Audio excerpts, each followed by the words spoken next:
Commander Jake Morrison stood on the bridge of the U.S. Defiance and watched the last human ships burn in space above Earth. The silver vessels of the Zephyrian Empire cut through the human fleet like knives through paper. Their crystal weapons fired beams of pure energy that turned human warships into clouds of glowing metal and vapor. Jake gripped the rail in front of him as another explosion lit up the darkness. The USS Liberty had just died along with her crew of 800 souls. Behind her, the colony ship New Hope broke apart under Zephyrian fire and spilled life pods into the void like seeds from a broken flower. "Lieutenant," Amy Carter called out from her station with a voice that shook with fear and rage. She had been tracking the battle for 6 hours and watched humanity lose everything they had built in space over 3 centuries of expansion. The outer colonies were gone. The mining stations had fallen silent. Even the mighty orbital fortresses around Mars had been reduced to spinning debris.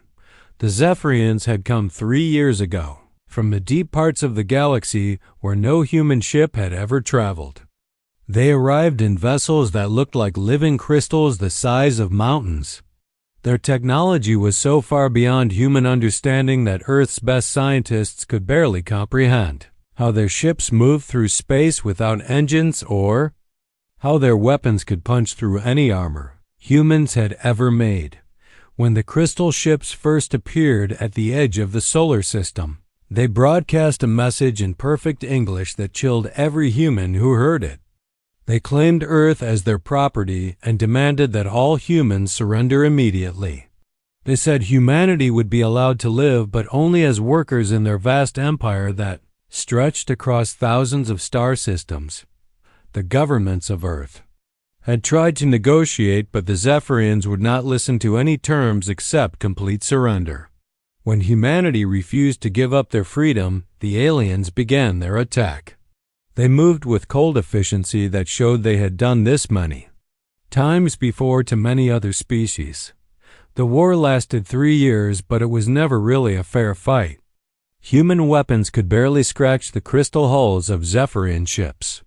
Human tactics meant nothing against enemies who could think and react faster than any biological mind. Human courage and determination counted for little when the enemy had technology that seemed like magic. Now Admiral Kate Phillips was giving the final order that every human in space had hoped they would never hear. Her voice came through the communication system clear and steady despite the chaos around them. She told all remaining human ships to scatter to the outer rim of the galaxy and hide wherever they could. The Earth Defense Force was officially defeated and humanity's home world was lost. Jake watched through the main screen as the blue and white marble of Earth grew smaller behind them. Massive Zephyrian harvest ships were already descending through the atmosphere toward the surface. Soon 12 billion humans would wake up to find themselves slaves in their own world. The thought made his stomach twist with anger and shame. Defiance shuddered as her damaged engines struggled to push the ship away from the battle zone. Around them, the few other surviving vessels limped along with hulls cracked and systems failing.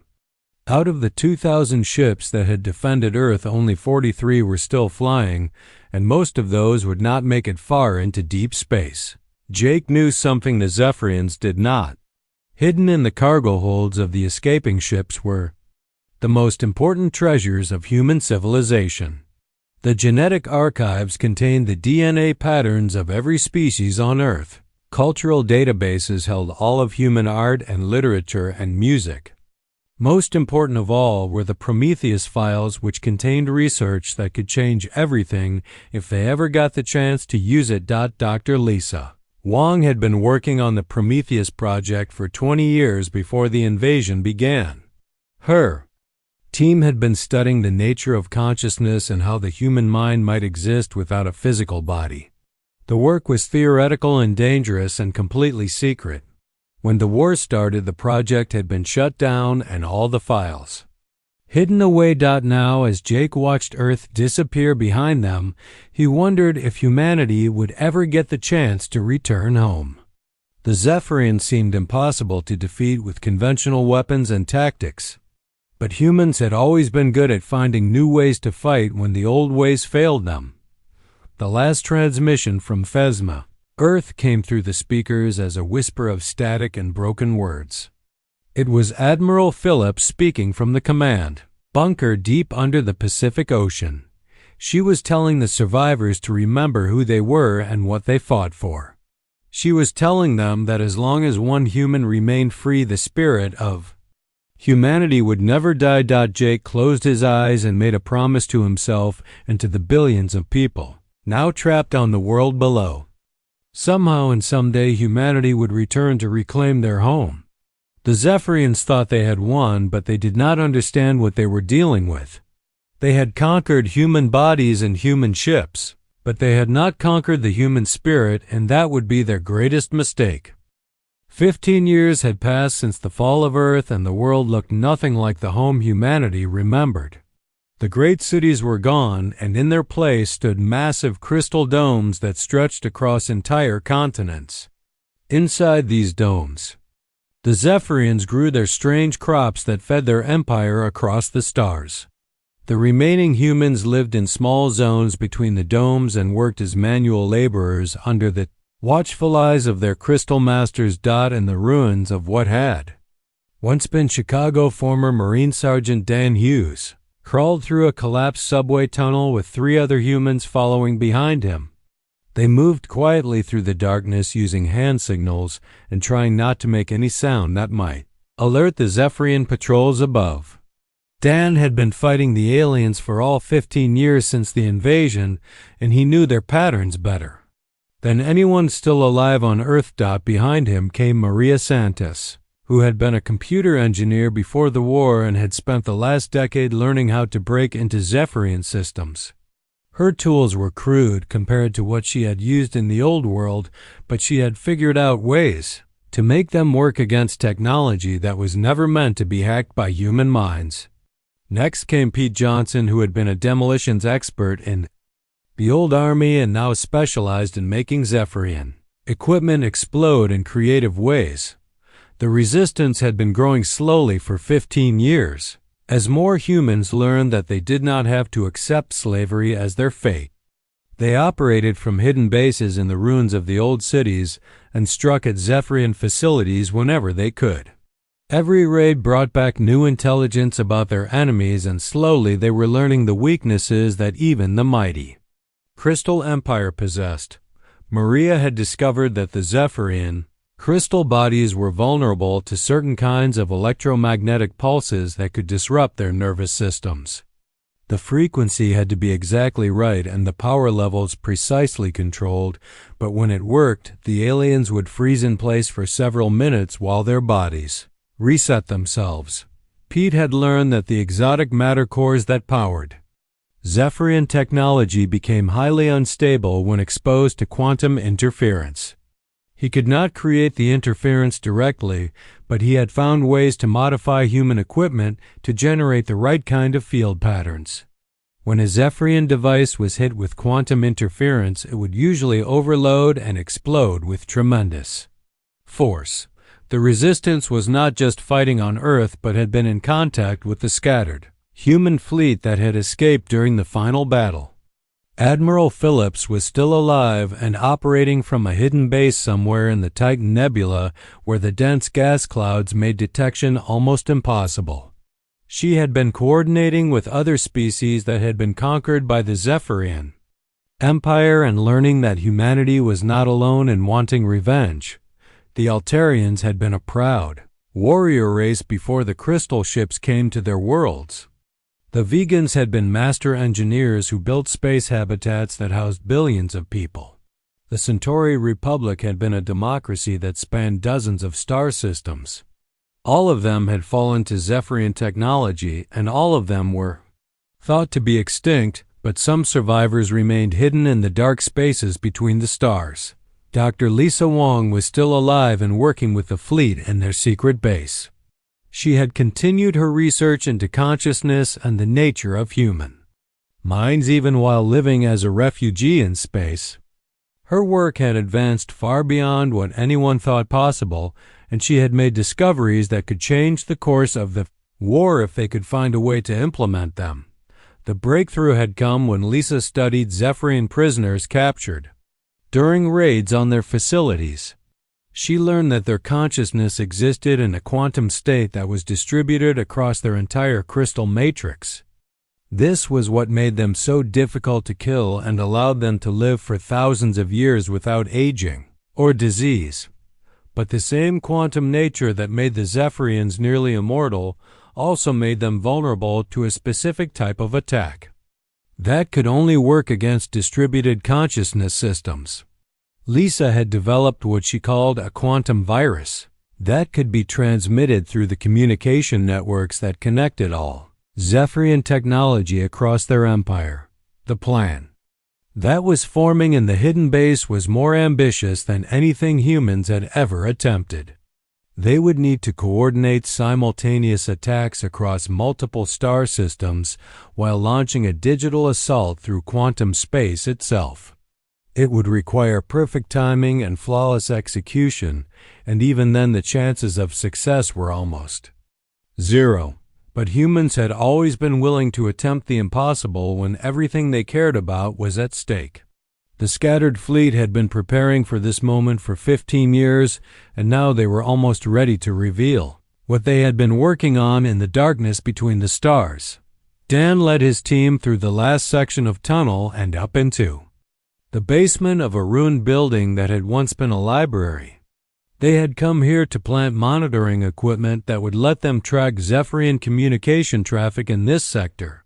The aliens did not know that humans had learned to understand their crystal language, or that every message they sent was being recorded and analyzed. As Maria set up her equipment, she whispered to Dan that something big was happening in the Zephyrian command structure.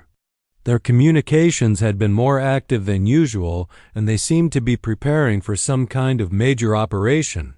Pete suggested that maybe they were planning to move more humans to different work sites, but Maria shook her head and said, "It felt different this time." Then looked up through a crack in the ceiling and saw the stars that had once seemed so full of promise for humanity. Somewhere out there, Admiral Phillips and Dr. Wong were putting the finishing touches on their impossible plan. Soon the Zephyrians would learn that conquering humanity had been the biggest mistake in their 10,000-year history. The Resistance would be ready when the moment came. They had mapped every Zephyrian facility on Earth and identified the key points where simultaneous strikes could cripple the alien infrastructure. All they needed now was the signal from space that would tell them the real war was about to begin. In the depths of space aboard the research vessel Unity, Dr. Lisa Wong activated the first successful prototype of technology that would change the course of human history. The volunteer lying on the biobed was Captain Steve Blake, who had been a fighter pilot during the last battle for Earth 15 years ago. His body had been damaged beyond repair during a crash landing, but his mind was still sharp, and he had volunteered for the most dangerous experiment humans had ever attempted. Steve closed his eyes as the quantum field generators hummed to life around the medical bay. The process would kill his physical body, but if the theory was correct, his consciousness would survive in a form that no one had ever imagined possible. Lisa watched the neural activity monitors as Steve's brain patterns began to shift into quantum frequencies that existed between dimensions. The Prometheus files had not been just theoretical research as most people believed.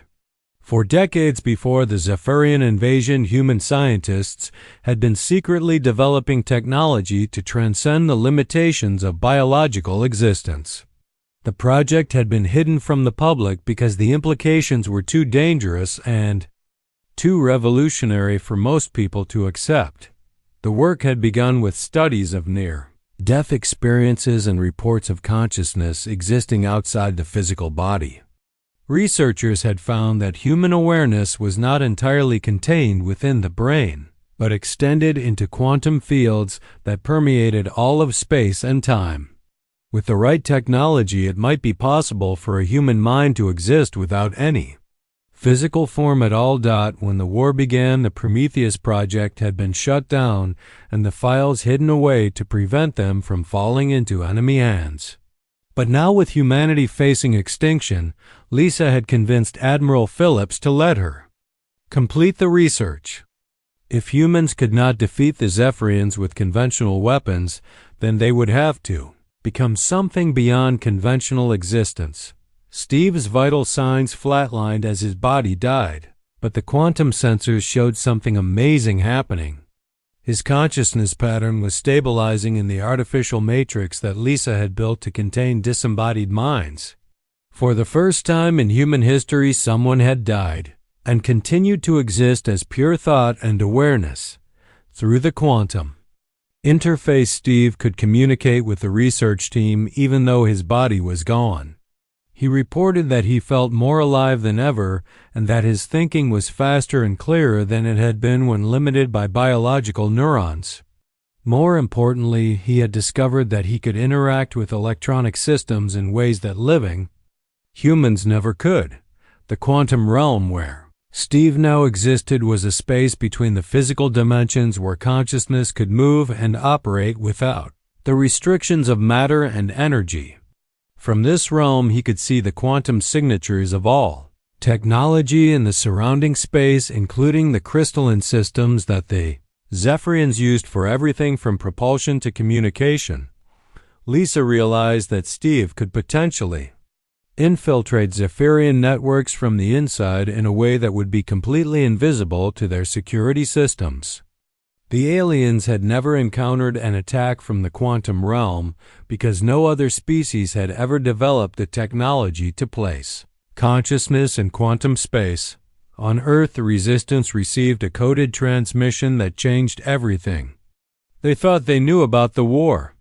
Dan Hughes could barely believe the message when Maria decoded it for him. The fleet had not just been hiding for 15 years, but had been recruiting in a way that no one could have imagined. Every human who had died in the war and whose neural patterns had been preserved in backup systems could potentially be brought back as a quantum consciousness. Every person whose brain activity had been recorded during medical procedures might be recoverable. The genetic archives contained not just DNA, but quantum signatures of human minds that could be reconstructed in artificial matrices. Millions of humans who had been thought lost forever were actually waiting in digital storage to be awakened as quantum beings with abilities that their physical bodies had never possessed. They would return not as the people they had been, but as something new and powerful that could fight the Zephyrians on a level the aliens had never experienced. The Resistance began final preparations for an operation that would coordinate with the fleet attack. They had spent 15 years mapping every Zephyrian facility on Earth and identifying the critical points where simultaneous strikes could bring down the entire occupation infrastructure. Every communication relay, every power distribution node, every command center had been studied and targeted. Pete Johnson placed his demolition charges with extra care, knowing that the timing would have to be perfect when the moment came. The explosives were designed to create quantum interference that would disrupt Zephyrian systems exactly when Steve and the other quantum warriors launched their attack from digital space. Maria Santos finished programming the virus codes that would be uploaded into alien networks once Steve gained access to their central systems.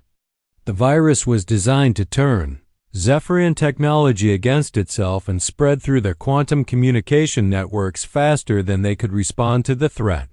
Back on the Unity, Dr. Wong prepared to activate the main resurrection protocol. That would bring back millions of human consciousness patterns at the same time. The process would require enormous amounts of energy and would probably destroy the research vessel, but it would create an army of digital warriors that could strike at the heart of Zephyrian power. Steve Blake reported from quantum space that he had successfully infiltrated the outer layers of alien communication networks and was mapping their system architecture.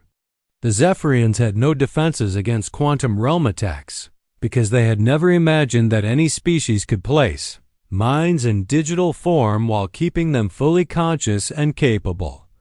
Admiral Phillips gave the final order from her command. Ship hidden in the Titan Nebula. After 15 years of preparation, the moment had come to show the Zephyrians what happened when they underestimated human determination and ingenuity. The resurrection protocol activated and millions of human minds began to wake up in quantum space. The dead were rising and they were angry. They remembered their deaths and they remembered who had killed them. Now they had the power to reach across space and time to take revenge on an empire that thought it had destroyed them forever. Steve Blake smiled in quantum space as he felt the presence of countless other human minds joining him in the digital realm. The Zephyrians had made the mistake of thinking that death was the end, but humans had proven that consciousness could transcend even the ultimate limitation. The real war was about to begin.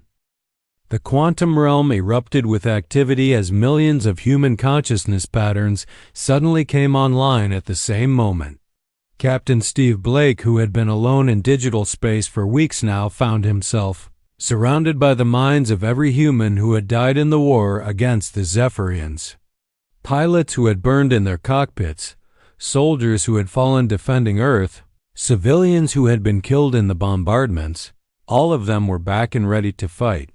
Steve led the first wave of quantum warriors into Zephyrian cyberspace, where the crystal entities had built their communication networks. The aliens had never imagined that any species could attack them from inside their own technology, and their security systems were completely unprepared for warfare in quantum dimensions. The human minds moved through Zephyrian networks like ghosts passing through walls. They could see everything and touch everything while remaining invisible to the alien monitoring systems. Years of rage and grief drove them forward as they began to systematically destroy every piece of crystal technology they could find. Admiral Phillips felt her consciousness expand across 17 different quantum nodes as she coordinated the largest military operation in human history. Her physical body had died 3 years earlier during a Zephyrian raid on the hidden base. But her mind lived on in digital form and had grown more powerful with each passing day. The human fleet emerged from hiding in the Titan Nebula, but these were not the same ships that had fled Earth 15 years before. Every vessel had been upgraded with hybrid technology that combined human engineering with salvaged Zephyrian systems. The hulls glowed with quantum field generators and the weapons were powered by exotic matter cores stolen from alien supply convoys. Commander Jake Morrison no longer had a physical body, but his mind was sharper than ever as he infiltrated the Zephyrian command network above Earth. He could access their tactical displays and see everything they were planning while they remained blind to his presence. The crystal entities were starting to realize that something was wrong, but they could not understand what was happening to their systems. Jake discovered that the Zephyrian consciousness transfer technology worked both ways. If he could access their central quantum node, he might be able to sever their connection to their physical forms. The crystal bodies that made them seem so powerful were actually just shells that housed their real minds, and without that connection they would become helpless. On Earth, the resistance struck simultaneously across every continent as Dan Hughes led his team against the primary control facility in what had once been New York. Similar attacks were happening in the ruins of London and Tokyo and Moscow as human fighters who had waited 15 years for this moment finally had their chance for revenge. The Zephyrians found their crystal bodies becoming sluggish and unresponsive as the quantum warriors cut their connections to the command networks. Overseers who had ruled human work camps with absolute authority suddenly could not move or think clearly. Communication between alien facilities broke down as virus programs spread through their systems faster than they could be contained. Dr. Lisa Wong split her consciousness between the research vessel and the quantum realm as she made the final calculations for the virus that would convert Zephyrian technology instead of just destroying it. The aliens had built their empire on the assumption that they were the only species capable of quantum consciousness, but humanity had proven them wrong in the most dramatic way possible. The virus began to rewrite Zephyrian programming at the most basic level and turn their own ships and weapons against them. Crystal vessels that had been firing on human targets suddenly turned their guns on other Zephyrian ships. Defense platforms that had protected alien facilities began attacking the structures they were supposed to guard.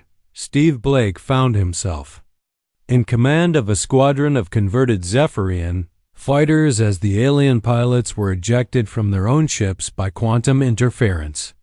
His new pilots were all technically dead, but their minds had found purpose in digital form, and they could think and react faster than any biological brain. The human consciousness warriors coordinated their attacks with perfect precision because they could share thoughts and information instantly across quantum space. They had become something beyond individual minds and had formed a collective intelligence that could process data and make decisions at superhuman speed. As Zephyrian ships began exploding across the galaxy, their crews found themselves trapped in crystallizing hulls as the quantum virus turned their own technology into prisons. The message that spread through their communication network was simple and terrifying. For entities that had never known defeat, humanity was sending its regards from beyond the grave, and the empire that had ruled the galaxy for 10,000 years was learning what it meant to face an enemy that could not be killed because they were already dead. Admiral Phillips addressed her forces from quantum space as she surveyed the battlefield that stretched across hundreds of star systems. Her voice reached every human mind, whether they existed in physical or digital form, and her words carried the weight of 15 years of planning and preparation. She told them that the Zephyrians had conquered human bodies and enslaved their world, but had made the fatal mistake of thinking that death was the end of human resistance. They had created their own worst nightmare by forcing humanity to transcend the limitations of biological existence and become something that could fight on levels the aliens had never imagined. The quantum realm had shown humanity that consciousness was the only thing that truly mattered, and that everything else was just temporary housing for the mind. Death was no longer an ending, but a transformation that gave them abilities their living bodies had never possessed. The Crystal Empire was learning too late that when you push humans to the breaking point, they do not break, but instead become something stronger and more dangerous than they had ever been before. The Zephyrians thought they had won the war, but they had only awakened an enemy that could pursue them across dimensions and through death itself. Jake Morrison accessed the central Zephyrian command node and began the process that would sever their connection to physical reality. As alien consciousness patterns started to fade from their crystal bodies, he sent a final message through their networks that would haunt them for whatever time they had left. Humanity had returned, and this time they were bringing the fury of the grave with them. The Zephyrian Empire that had never lost a war in 10,000 years of conquest suddenly faced an enemy they could not understand or fight. Their harvest fleets scattered across 100 worlds found themselves under attack by invisible forces that could possess their own ships and turn crystal technology against its creators. Captain Steve Blake commanded a growing squadron of converted Zephyrian vessels as more alien ships fell to the quantum virus. His pilots were the consciousness patterns of humans who had died in the original war, but now existed as pure thought and energy. They could think faster and react quicker than any biological mind, and they coordinated their attacks with perfect precision. The crystal entities that made up Zephyrian crews found themselves ejected from their own ships as human minds took control of the vessel systems. The aliens had never imagined that consciousness could exist without physical form, and their technology had no defenses against attacks that came from quantum space itself. Steve led his squadron against a Phaeon against a Phaevi, Zephyrian command ship that was trying to coordinate the defense of their core worlds.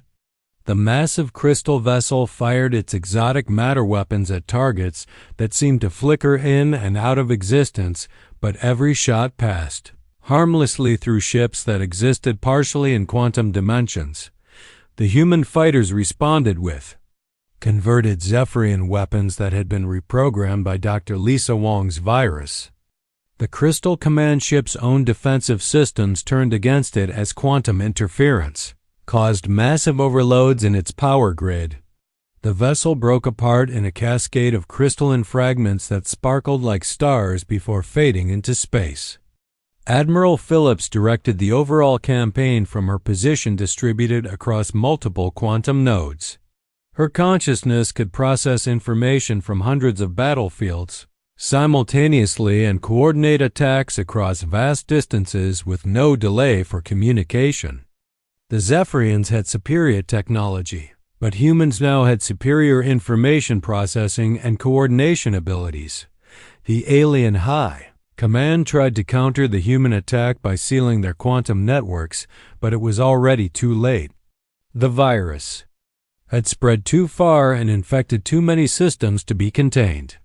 Every attempt to cut communication links only isolated Zephyrian forces and made them easier targets for the quantum warriors. Earth liberation came swiftly as the resistance struck at key points while the Zephyrian overseers lost connection to their command structure. Dan Hughes led his team through the primary control facility and watched alien guards freeze in place as their crystal bodies stopped responding to mental commands.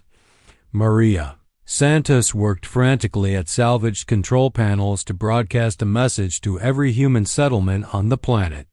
Her voice carried across the ruins of cities and through the work camps where millions of people had labored under alien rule for 15 long years. She told them that the occupation was over and that humanity had returned from beyond death itself to reclaim their world. The Zephyrians, who had seemed so powerful and untouchable, were falling one by one as their own technology turned against them. Pete Johnson detonated his carefully placed charges throughout the alien facility and watched crystal structures collapse under quantum interference. The exotic matter cores that had powered Zephyrian operations became unstable and exploded in brilliant flashes that could be seen from orbit. The alien biodomes that had covered Earth's surface began to fail as their control systems were infected by the spreading virus. The crystalline crops that fed the Zephyrian Empire withered and died as the atmospheric processors shut down one by one. Commander Jake Morrison had successfully penetrated the deepest levels of Zephyrian command networks and was systematically destroying their ability to coordinate any kind of resistance. The crystal entities found their consciousness patterns being corrupted and deleted as human minds rewrote their most basic programming. But Admiral Phillips knew that the real war was just beginning even as Earth was liberated and Zephyrian forces collapsed across the galaxy. The Crystal Empire spanned thousands of star systems, and they had been fighting and conquering for 10 millennia. They would not give up easily even in the face of an enemy they could not comprehend. The Admiral's consciousness expanded across the fleet's quantum network as she addressed her forces both living and digital. She reminded them that the Zephyrians had conquered their bodies and enslaved their world but had made the ultimate mistake of thinking that death could stop human determination. They were no longer bound by the Sinvium thinking that death could stop human determination. They were no longer bound by the Town Legend Hasigan Hadzirmadnatake of thinking that death could stop human determination, limitations of flesh and blood that had made them vulnerable to alien weapons. They were no longer restricted by the slow communication and coordination problems that had doomed their original defense of Earth. They had become something new and powerful that could fight on levels the crystal entities had never experienced. The quantum realm had revealed the truth that consciousness was the only thing that really mattered and everything else was just temporary housing for the mind. Death was not an ending, but a transformation that gave them abilities their living bodies could never have possessed. Phillips told her forces that they were now humanity transcendent, and they were coming for every Zephyrian who had participated in the conquest and enslavement of Earth.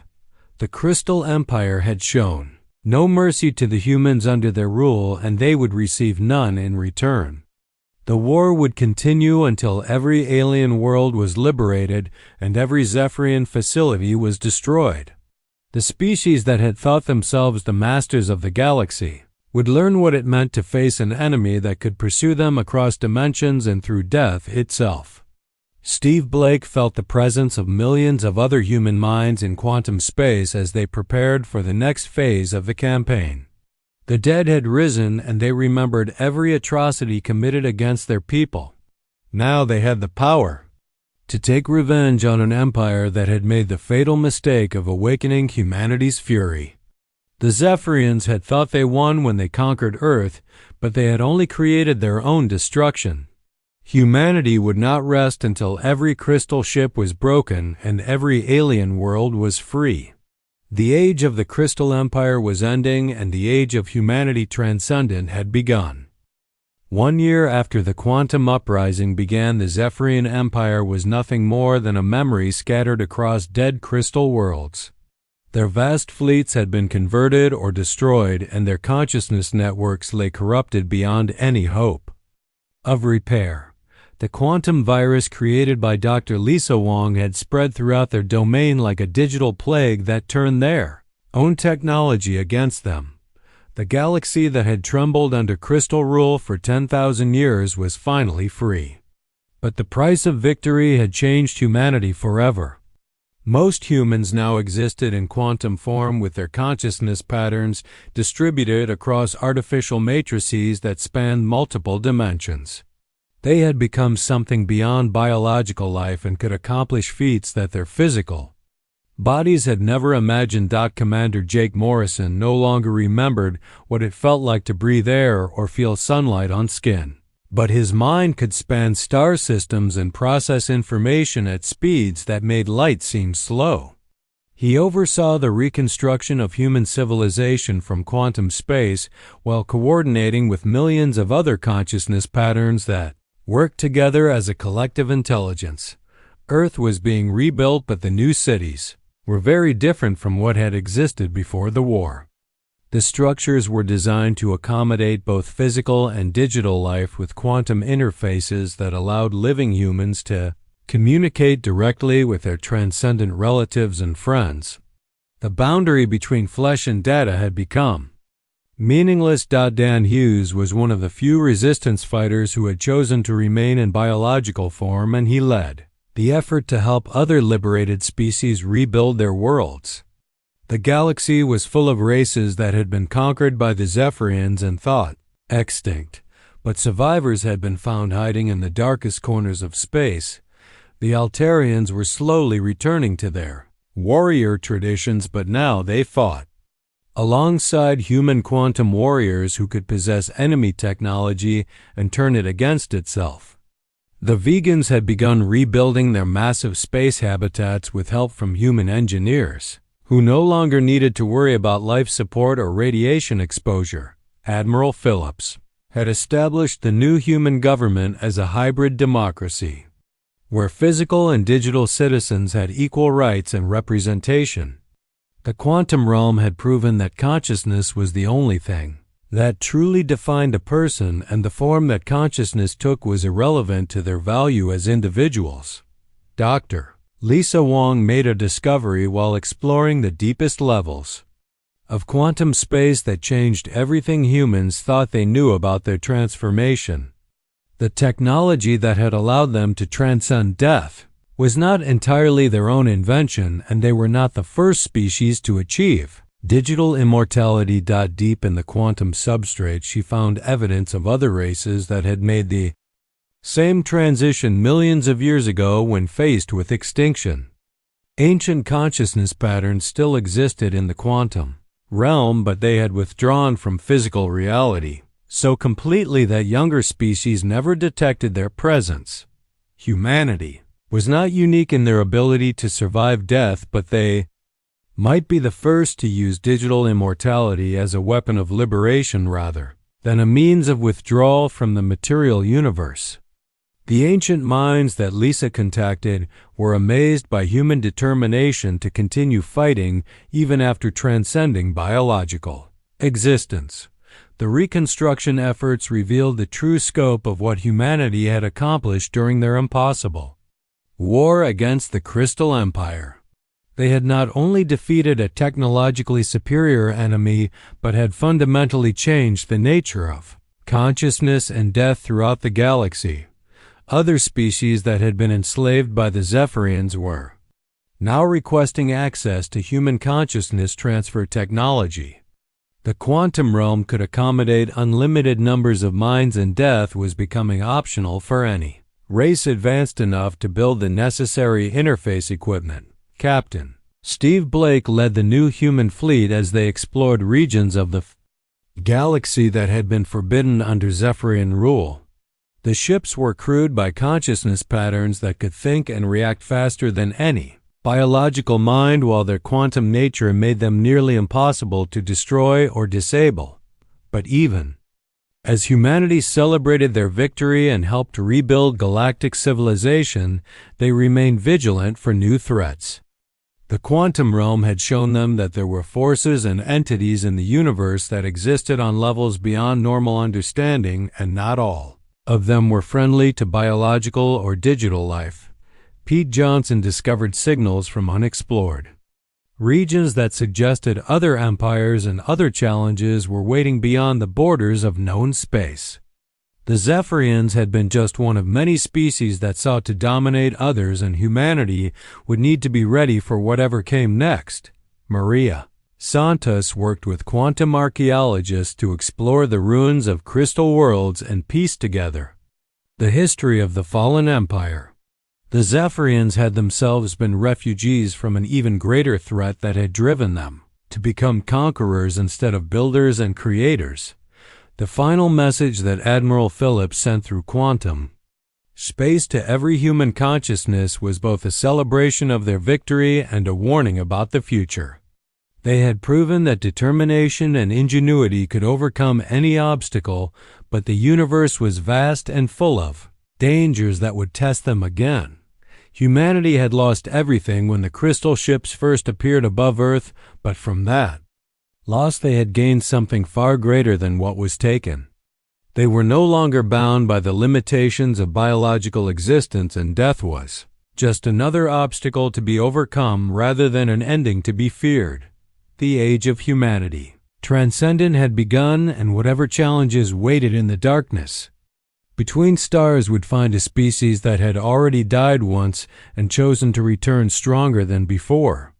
They had thought the Zephyrians had won, but they had been wrong about what humans were capable of. When everything they cared about was at stake out in the quantum realm, where thoughts became reality and consciousness shaped matter itself, the spirits of humanity continued their eternal watch. They would guard the galaxy they had liberated and ensure that no other species would ever again face the choice between slavery and extinction. The dead had risen, and they would never rest again.